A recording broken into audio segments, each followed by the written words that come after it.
اللہ کے ذکر کو کیسے قائم رکھا جا سکتا ہے؟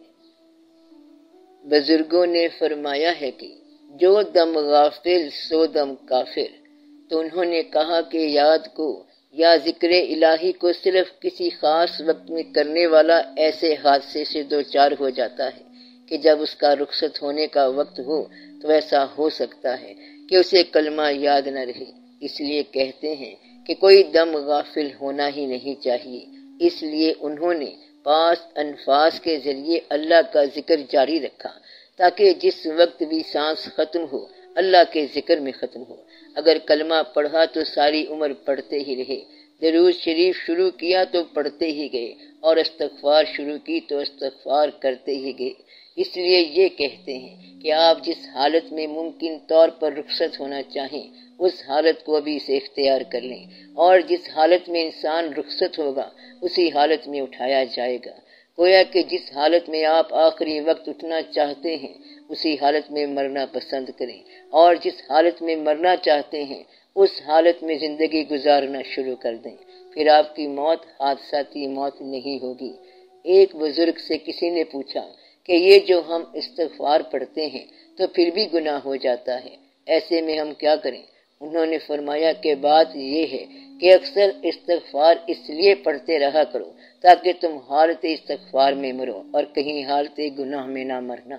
کہتے یہ ہیں کہ اکثر موتیں حادثاتی ہوتی ہیں، مگر جو غیر حادثاتی ہوتی ہیں وہ بھی دراصل حادثاتی ہوتی ہیں۔ یہ نہ سمجھنا کہ حادثے کا نام موت ہے یا اچانک گاڑی کے ٹکرانے کا نام موت ہے، مگر جو بیماری کی وجہ سے مر گئے لوگ اسے بھی اتفاقاً کہتے ہیں۔ پھول تو 2 دن بہارے جان فضا دکھلا گئے، حسرت ان غنچوں پہ ہے جو بن کھلے مرجھا گئے۔ تو جو بھی آدمی مرتا ہے لوگ کہتے ہیں کہ اسے اچانک موت آ گئی، کل شام تک تو اچھا بھلا تھا، رخصت سے 2 گھنٹے پہلے بھی ٹھیک تھا۔ تو ہر موت جو ہے وہ چاہنے والوں کے لیے حادثاتی ہوتی ہے، اور دشمن یہ کہتا ہے کہ وہ بڑی دیر کے بعد مرا ہے، اسے تو کب کا مر جانا چاہیے تھا۔ اس لیے اکثر موتیں جو ہیں وہ حادثاتی لگتی ہیں۔ کبھی بھی کوئی یہ نہیں کہتا کہ اب اسے مر جانا چاہیے تھا، تو نہ یہ مرنے والا کہے گا اور نہ اس کے چاہنے والے کہیں گے۔ اس لیے آپ جس حالت میں رخصت ہونا چاہیں تو وہ حالت ابھی سے اختیار کر لیں۔ ایسے لوگ اپنا کام کرتے رہتے ہیں لیکن زبان سے ذکر بھی جاری رہتا ہے، تو آپ اپنے باقی کام بھی کرتے رہیں، اور جب رخصت کا وقت آنے لگے تو اس حالت میں ہونا۔ یہ تو کوئی نہیں جانتا کہ موت قریب آ رہی ہے یا کب آئے گی، یا زندگی مرنے کے قریب پہنچ چکی ہے، یہ کچھ بھی نہیں کہہ سکتے۔ بعض بیمار آدمی بڑی طویل عمر پا جاتے ہیں اور صحت مند آدمی اچانک رخصت ہو جاتے ہیں، اور آج کل تو ہارٹ فیل ہونے والی بیماری آ گئی ہے، کوئی اور بیماری اچانک آ جاتی ہے۔ تو یہ اللہ تعالیٰ کے کام ہے کہ جس کو جس وقت بلا لے۔ لوگ یہ سمجھتے ہیں کہ اچانک بلا لیا ہے، تو آپ جس حالت میں قیامت کے دن اٹھنا پسند کریں وہ حالت ابھی سے اختیار کر لیں، تو یہ اس حادثاتی موت کا علاج ہے۔ یہ نہ کہنا کہ اس وقت یاد نہیں رہے گا، یہ نہ کہنا کہ اس وقت یاد نہیں رہے گا، ایسا نہیں ہے۔ جس آدمی کا ذکر جاری ہو اس کو ہمیشہ یاد رہے گا۔ کچھ لوگ پھر کہتے ہیں کہ ہم نے خود سنا کہ مرنے کے بعد اس کی زبان سے ذکر جاری تھا، تو وہ شخص اس حالت میں سرشار ہو کے گیا۔ اس لیے نیک لوگوں کی شکل رخصت ہوتے وقت خوبصورت ہو جاتی ہے، اس لیے غافل نہ رہنا اور ہر دم اس کی یاد میں رہنا۔ جنت میں مردوں کو تو حوریں ملیں گی، لیکن عورتوں کو کیا ملے گا؟ اگر آپ عورت اور مرد کا کمپٹیشن چھوڑ دیں تو کسی کو کچھ ملنے سے کوئی فرق نہیں پڑتا۔ یہ تو کہیں نہیں لکھا ہوا کہ وہ شادیاں کریں گے، وہ تو ان کی کمپینین بھی ہو سکتی ہیں، ساتھی ہو سکتی ہیں۔ وہاں سیکس ہے نہیں، کیونکہ وہ جنت جو ہے حور مقصورات فی الخیام، وہ حوریں بڑی خوبصورت ہوں گی، اور پتہ نہیں ان مردوں کی شکل کیا ہوگی۔ جنت میں جانے والے کون لوگ ہوتے ہیں؟ اللہ چاہے تو کسی کو بھی حور بنا دے اور کوئی اس کا چاہنے والا بنا دے۔ کیا وہاں سب کی عمریں ایک جتنی ہو جائیں گی؟ اصل میں سب کی عمریں ہیں ہی ایک جیسی۔ سب روحوں کو اللہ تعالیٰ نے ایک دن میں پیدا کیا ہے، اس لیے سب کی عمر برابر ہے، آج بھی برابر ہے۔ چھوٹے بڑے کی عمر برابر ہے، تو عمر روح کا نام ہے، اور سب روحوں کی عمر برابر ہے۔ اب اگر وہاں سب شکلیں برابر ہو جائیں گی یا سب پہ جوانی آ جائے گی تو آپ آنے دو۔ آپ نے فرمایا ہے کہ جس حالت میں کسی کی موت ہوگی وہ اس حالت میں اٹھایا جائے گا، پھر جو 100 سال کی عمر میں مرا ہے کیا وہ اس حالت میں اٹھے گا؟ یہاں حالت سے مراد خیال ہے، یعنی وہ جس خیال میں سوئے گا یا مرے گا اس میں اٹھے گا، اس خیال میں برآمد ہوگا۔ یہ آپ کو اس دنیا میں بتایا جا رہا ہے کہ اللہ اپنے چاہنے والوں کو ہر چیز عطا فرمائے گا جو ان کی خواہش کے مطابق ہوگی۔ مدعا یہ ہے کہ آپ جب اللہ کے لیے کام کر رہے ہیں تو اللہ آپ کو ان ریوارڈڈ نہیں چھوڑے گا۔ اللہ کے پاس کمپنسیٹ کرنے کے لیے، جزا کے لیے بڑی چیزیں ہیں۔ اس نے جو باتیں چیزیں بیان کی ہیں وہ بھی ہیں، اور جو بیان نہیں کی وہ بھی ہیں۔ اگر آپ کو اللہ کے مزاج سے تھوڑی سی آشنائی ہو جائے تو اللہ اپنے بندوں کو دینے کے لیے بہت کچھ رکھتا ہے۔ تو اللہ کے خزانے ہیں زمین اور آسمانوں کے، اور زمین اور آسمانوں کے لشکر ہیں اس کے پاس۔ آپ دیکھیں کہ دنیا کتنی وسیع ہے، اور وہ تو جنت ہے، ایک اور مقام ہے۔ بس آپ اللہ سے راضی رہو، اور آپ کو یہ پتہ ہونا چاہیے کہ وہاں اللہ ہوگا۔ اس لیے لوگوں سے، چیزوں سے نجات پالو، اور یہ کہو کہ ہم اللہ کی طرف جا رہے ہیں۔ اللہ جانے اور اللہ کے کام جانے، آپ کوئی پروگرام بنا کے نہ جائیں بلکہ پروگرام ترک کر کے جائیں۔ اللہ تعالیٰ سب کو اپنا طالب بنائے، سب پر مہربانی فرمائے، کرم فرمائے، آمین یا رب العالمین۔ صلی اللہ تعالی علی خیر خلقہ و نور عرشہ سیدنا و مولانا حبیبنا و شفیعنا محمد و آلہ و اصحابہ اجمعین برحمتک یا ارحم الراحمین۔ یہ جو ہم خواب دیکھتے ہیں ان کے بارے میں ذرا وضاحت فرما دیں۔ جو چھوڑی ہوئی منزل ہوتی ہے، جو بھولا ہوا سفر ہے، جو گزرا ہوا زمانہ ہے، وہ جب گزر جاتا ہے تو کہیں نہ کہیں محفوظ رہتا ہے، خواب میں اسے دہرا لیا جاتا ہے۔ تو بھولی ہوئی منزل کبھی نہ کبھی آپ کے سامنے پھر سے گزر جاتی ہے، گزرا ہوا زمانہ خواب میں پھر سے گزر جاتا ہے۔ کبھی آپ خواب میں خود کو بچہ دیکھتے ہیں حالانکہ آپ کا بچپن ختم ہو گیا، پھر کبھی اپنے والد کو دیکھا حالانکہ وہ اب نہیں ہیں۔ تو خواب میں گزرا ہوا زمانہ پھر سے گزر سکتا ہے۔ وہ خیال جو الجھن ہو اور سمجھ نہ آئے اسے بعض اوقات اللہ اپنے فضل سے سمجھا دیتا ہے، آپ کی روح کے ذریعے یہ سمجھ آتا ہے، اور آپ اچانک خواب میں دیکھتے ہیں کہ یہ واقعہ یوں ہے۔ پھر آپ کو اس کا نتیجہ حاصل ہو جاتا ہے اور وہ مسئلہ حل ہو جاتا ہے۔ تو خواب میں حالات کی جو پریشانی ہے وہ حل ہو سکتی ہے۔ بعض اوقات خواب میں آنے والے زمانے کے حالات ہوتے ہیں۔ مثلاً یوسف علیہ السلام نے خواب دیکھا کہ 11 ستارے، سورج اور چاند انہیں سجدہ کر رہے ہیں، تو پھر خواب کی تعبیر بھی آ جاتی ہے۔ تو خواب جو ہے وہ مستقبل کے بارے میں ہو سکتا ہے، ماضی کے بارے میں ہو سکتا ہے، اور حال کے بارے میں ہو سکتا ہے۔ بعض اوقات آپ کے دل کے آئینے پر خواب کے ذریعے کہیں اور سے عکس آ جاتا ہے۔ کچھ خواب یاد رہتے ہیں اور کچھ نہیں۔ یہ بھی کہا جاتا ہے کہ خواب اگر تعبیر کا انتظار کرے تو خواب کو یاد رکھنے کا کیا فائدہ۔ مثلاً کسی نے خواب دیکھا کہ وہ بادشاہ بننے والا ہے۔ اب جو خواب میں بادشاہ بنا اور وہ واقعی بادشاہ بن جائے گا تو وہ اب کیا کرے گا؟ اب تعبیر کا انتظار کرے گا۔ وہ خواب جو اپنی تعبیر کا انتظار کرائے اس کا ذکر کیا کرنا۔ تو آپ تعبیر کو دیکھیں، خواب نہ دیکھیں۔ بہرحال خواب آپ کی صداقتوں کا اعلان ہو سکتا ہے۔ اللہ تعالیٰ خواب کے ذریعے انسان پر بہت سارا عالم آشکار کرتا ہے۔ خواب کے بعد نسیان کا ہو جانا ایسے ہے جیسے خواب نہ دیکھا ہو، تو وہ خواب یاد رکھنے کے لیے نہیں تھا۔ تو دو باتیں ہو سکتی ہیں، ایک تو یہ کہ آپ نے خواب دیکھا اور یاد نہ رہا، اور دوسری بات یہ ہے کہ خواب تھا مگر اظہار کی جرت نہ ہوئی۔ آپ دیکھ لیا کریں کہ کہاں خواب سنانا ہے اور کس کو نہیں بتانا۔ ہزاروں خواب ہوتے ہیں جو انسان بیان نہیں کر سکتا، حالانکہ وہ اچھے خواب ہوتے ہیں۔ اگر آپ کہتے ہیں کہ میں خواب بھول گیا تو یہ اور بات ہے، اگر یاد ہے تو ٹھیک ہے، تعبیر معلوم ہے تو اس پہ عمل کرو، اور اگر تعبیر معلوم نہیں ہے تو تعبیر کا انتظار کرو۔ خواب کی زندگی اور چیز ہے، زندگی کا خواب اور ہے، ان میں فرق ہے۔ اگر خواب میں آپ کو کسی سوال کا جواب نہیں مل سکا تو پھر اگلے خواب میں وہ جواب آ سکتا ہے۔ تو خواب کا جواب بیداری میں نہیں ملے گا۔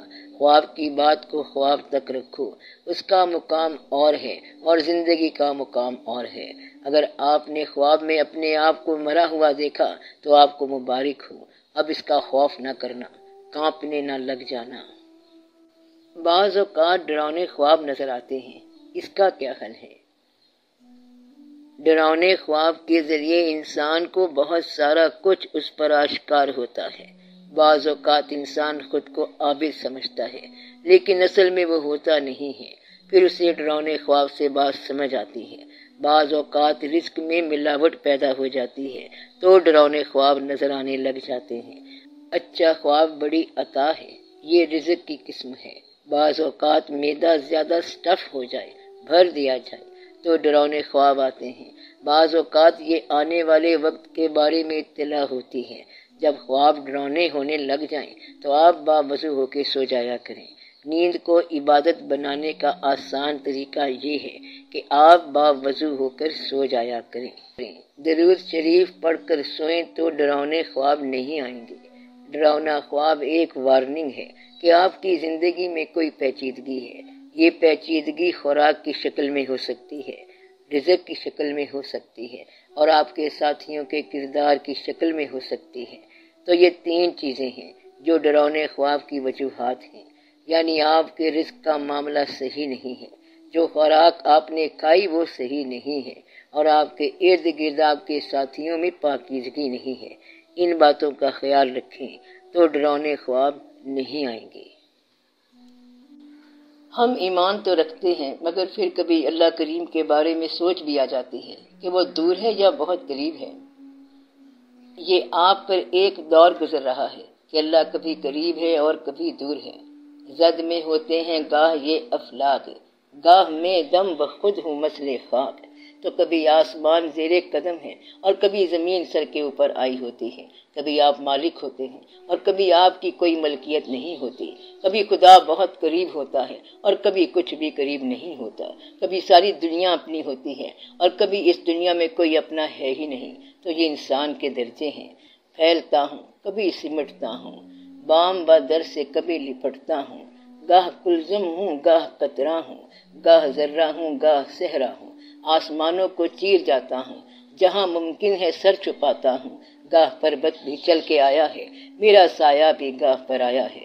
تو ایسا بھی ہوتا ہے کہ پاس سے ادب کے ساتھ گزرنے والے آج آنکھیں چرا کر گزر گئے، تو وہ جو آنکھیں ملانے والے تھے وہ آج آنکھیں چرا کے گزر گئے۔